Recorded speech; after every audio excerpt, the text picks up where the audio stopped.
सभी भाइयों को राम राम। दोस्तों, जहां पर हम खड़े हैं मेरे पीछे आप देख रहे होंगे बेर की खेती इस 4 बीघा जमीन में की जा रही है। तो जो किसान है उनका काफी लंबा अनुभव है। तो आज की इस वीडियो में जो हमें परंपरागत खेती करते हैं जैसे गेहूं की, चने की, बाजरे की, सरसों की, उसकी बजाय बेर की खेती करने में फायदा है या नुकसान है, और फायदा है तो कितना है, तो इस तरह की पूरी जानकारी आज की वीडियो में आपको दिलाऊंगा। और ये जगह कौन सी और आप यहां पर आकर विजिट भी कर सकते हैं, और लास्ट में इनका एड्रेस और कॉन्टेक्ट नंबर भी दिलाऊंगा। तो चलिए दोस्तों वीडियो शुरू करते हैं। आप देख रहे हैं फार्मिंग गुरुजी यूट्यूब चैनल और मैं हूं आपका दोस्त सुरजीत सिंह। विजय जी नमस्कार। नमस्कार सुरजीत जी। सबसे पहले तो कोई हमारा नया दर्शक हो तो प्लीज एक बार अपना परिचय बताइए, उसके बाद पूछूंगा इस खेती के बारे में। जी सर। नमस्कार भाई और बहनों, मेरा नाम विजय सिंह राठौड़ है और ये गांव थिरपाली छोटी चूरू डिस्ट्रिक्ट में आता है, पिलानी से 10 किलोमीटर दूर, और टोल टैक्स के आगे नेशनल हाईवे 709 पे ये गांव है।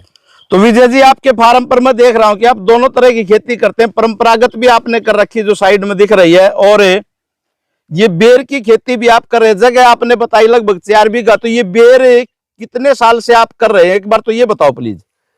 सुरजीत जी, इन झाड़ी को लगाए 4 साल हो गए हैं। 4 साल हो गए। और उसके बाद पूछूंगा कि ये वैरायटी कौन सी है। ये थाई एप्पल करके एक वैरायटी आती है बेर के अंदर, वही है। तो ये झाड़ी लगाए 4 साल हो गए, तो उन्होंने पहली फ्रूटिंग पहला बेर आपको कितने दिन बाद देना शुरू कर दिया था? सुरजीत जी, इसके अंदर फर्स्ट फ्रूटिंग तो दूसरी साल ही आ गई थी। अच्छा। लेकिन उस साल इसकी फ्लावरिंग भी तुड़वा दी थी। कोई 2-2, 5-5, 10-10 फ्रूट रखे थे ताकि उनकी साइज देखी जाए। तीसरी साल इनके अंदर पूरे तरीके से फ्रूट आया। और पिछली बार जो हमने इसके ऊपर कैलकुलेशन किया एक झाड़ी पे, वो एक झाड़ी पे लगभग 1 क्विंटल बेर हमने निकाला। अच्छा। एवरेज 1 क्विंटल का आया। मतलब झाड़ी लगाने के तीसरे साल में एक झाड़ी से 1 क्विंटल बेर। ठीक है जी। तो ये 1 क्विंटल बेर आपने पिछले साल लगभग एवरेज, क्योंकि रेट आगे पीछे होता रहता है, तो एवरेज की बात करें तो किस रेट से आपका बेर बिका होगा?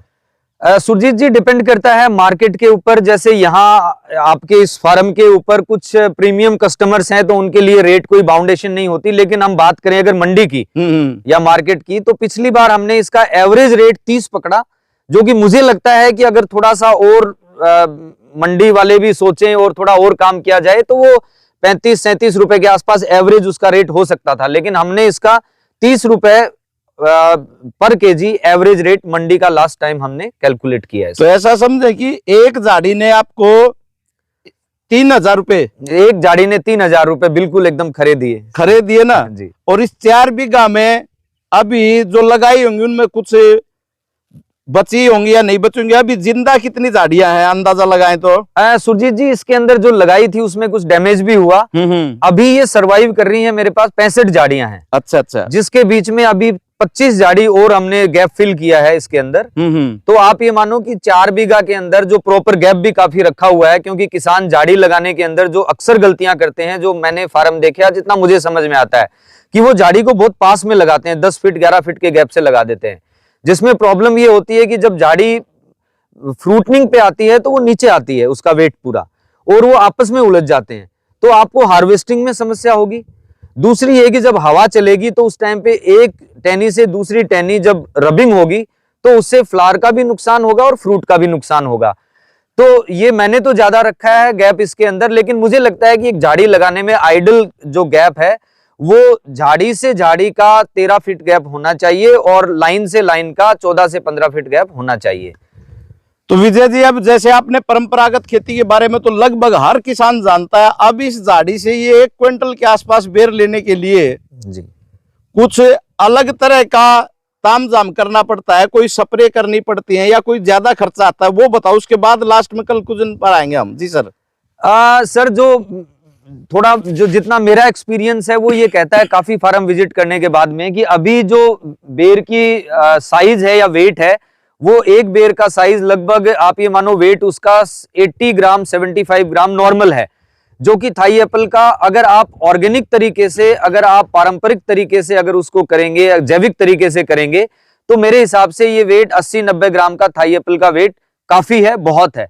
लोग इसको फर्टिलाइजर देके इसमें 100 ग्राम तक भी लेके जाते हैं, 110 ग्राम तक भी लेके जाते हैं, 120 ग्राम भी लेके जाते हैं। लेकिन मुझे लगता है कि 75, 70, 80 ग्राम का थाई एप्पल का बेर अगर जैविक तरीके से तैयार हुआ होगा तो आप उसके स्वाद को भी मेंटेन कर पाएंगे और आप जो उसकी क्वालिटी है उसको भी सस्टेन कर पाएंगे। बीच में जो आपने अभी जिक्र किया था पारंपरिक खेती का, तो जैसे इन्हीं झाड़ियों के बीच में हमने और प्लांट्स किए हैं। ये इसमें आड़ू का पेड़ लगाया, पीच का पेड़ बीच में लगा दिया, तो झाड़ी जब वेट होने के बाद में नीचे आ जाती है, पीच ऊपर निकल जाएगा। तो आप सेम ही जगह से दो तो फ्रूट की आप खेती इसकी फसल ले सकते हैं। फिर इसके बीच में हमने आप देखेंगे बेड बने हुए हैं जिनके ऊपर अभी हमने गेंदे की फसल ली है। गेंदे की फसल दोनों तरीके से ठीक रही, वो सोइल ट्रीटमेंट में भी गेंदा अच्छा काम करता है और वो अपना रेट और अपना खर्चा भी गेंदा अच्छा खासा देके गया। अभी इसके अंदर हम शिमला मिर्च प्लांट कर देंगे, शिमला मिर्च जब निकालेंगे तो उसके अंदर हम भिंडी लगा देंगे। फिर बेर की जब कटिंग हो जाएगी तो उसके अंदर हम हरी सब्जियों के अंदर, फलीदार सब्जियों के अंदर गुआर डाल देंगे इसके अंदर। तो मल्टीपल क्रॉपिंग के अंदर आप ये मानिए कि मुझे ऐसा लगता है कि आप अपने बेर की इनकम को किसान अपनी सेविंग बना सकता है। बाकी जो उसका खर्चा है वो मल्टीपल क्रॉपिंग में, जो पारंपरिक खेती के अंदर जो बीच में आप करते हैं, वो आराम से निकाल के दे देगा। तो आपका इस खेती, इस बेर की खेती का या इस 4 बीघे जमीन का और जो हम गेहूं बोते हैं जी, कैसे समझाना चाहोगे कि ये फायदे का सौदा कि वो फायदे का सौदा? शॉर्ट में समझाओ थोड़ा सा। देखिए सर, आप अगर मान लो जैसे शॉर्ट में अगर कहा है सुरजीत जी ने, तो 65 झाड़ियां हैं, अपन 60 झाड़ी पकड़ते हैं और 1 क्विंटल एक उसके ऊपर बेर हो गया तो 6000 किलो हो गया। आप 6000 किलो को 30 से मल्टीप्लाई कर लें। और आप 4 बीघा की गेहूं की जो खेती है उसको हम 2500 भी क्या, हम अगर 4000 भी अगर क्विंटल पकड़ते हैं तो भी आप उसकी प्रोडक्शन से अगर मल्टीप्लाई करेंगे तो दोनों कैलकुलेशन के अंदर जो ये मॉडल है ये आपको काफी अच्छा खासा ऊपर ही मिलेगा। तो विजय जी, इस मॉडल को कोई भाई देखना चाहे या ये बेर खाना चाहे या आपके फार्म पर विजिट करना चाहे तो सबसे लास्ट में अपना एड्रेस, कॉन्टेक्ट नंबर के साथ बताएं प्लीज।